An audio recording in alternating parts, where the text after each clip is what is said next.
যেই সমস্ত সাহাবায়ে কেরাম রণক্ষেত্রে জিহাদের ময়দানে আল্লাহর রাস্তায় নিজের জীবনটা কুরবান দিয়ে দিলেন, বুকের তাজা রক্তগুলি ইসলামের শিকড়ের নিচে ঢেলে দিলেন। আল্লাহর নবীর সাহাবীদের একটা লিস্ট হচ্ছে, খোঁজা হচ্ছে কোন সাহাবী শহীদ হয়েছে। একটা সাহাবীর লাশ দেখা হলো, কিন্তু চেহারা দেখা হইলো, চিনা যায় না কোন সাহাবী। সাহাবায়ে কেরাম বলতে পারলেন না। প্রিয় নবী সাল্লাল্লাহু আলাইহি ওয়াসাল্লাম কে ডেকে নিয়ে আসলেন।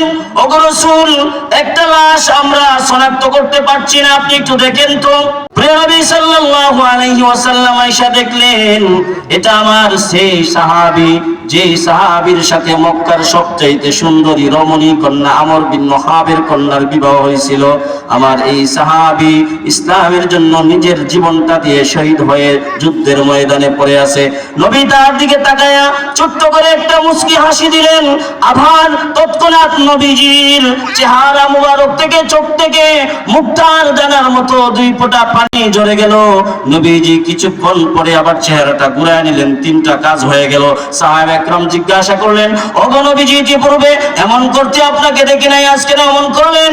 প্রিয় নবী সাল্লাল্লাহু আলাইহি ওয়াসাল্লাম বললেন, হে সাহাবীরা শুন, আমি যখন তার দিকে তাকাইলাম, আমার এমন সাহাবী, যেই সাহাবী স্ত্রীর আলিঙ্গনে পুষ্প কামড়ে বাসর রজনীতে তাকার কথা, আমার মহাব্বতে, দ্বীনের মহাব্বতে তার জীবনটা ঢেলে দিয়ে শহীদের হয়ে জিহাদের ময়দানে পড়ে আছে। আমার মায়া লাগলো, চোখ দিয়ে পানি আসলো। হুজুর মুস্কি হাসি কেন দিলেন? মুস্কি হাসি এজন্য দিলাম, আমি দেখলাম তার লাশটা ফেরেশতারা নিয়ে টানাটানি করতেছে, কার আগে কে জান্নাতে নিয়ে যাইব। সুবহানাল্লাহ। আবার চেহারাটা হুজুর ঘুরায় নিলেন কেন? ওই জান্নাতের হুরগুলা এমন ভাবে আসতেছিল, তাদের কাপড় চোপড়ের অবস্থা ঠিক ছিল না, তাকে মারহাবা দেওয়ার জন্য, আহলান সাহলান বলার জন্য। এজন্য আমি নবী আস্তে করে চেহারাটা ঘুরায় নিছি। সুবহানাল্লাহ। তো দেখেন আল্লাহর নবীর মহব্বতে, প্রিয় মহব্বতে সাহাবায়ে কেরামের অবস্থাটা কেমন ছিল, আর আমাদের অবস্থাটা কেমন? আমরা নবীর মহব্বত করি দুল তবলার মধ্যে, গান বাজনার মধ্যে, বছরে মাসে একটা জিকির দেওয়ার মধ্যে, মাহফিল দেওয়ার মধ্যে। এর ছাড়া আমাদের মহব্বত আর থাকে না।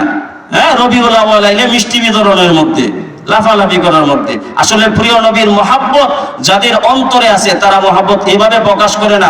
নবীজির প্রত্যেকটা সুন্নাত অক্ষরে অক্ষরে তার লাইফ স্টাইল করে নেয়, ঠিক না? তো আমাদের সবাইকে আল্লাহ তাআলা প্রিয় নবী সাল্লাল্লাহু আলাইহি ওয়াসাল্লামের আশিক, খাঁটি আশিক হওয়ার তৌফিক দান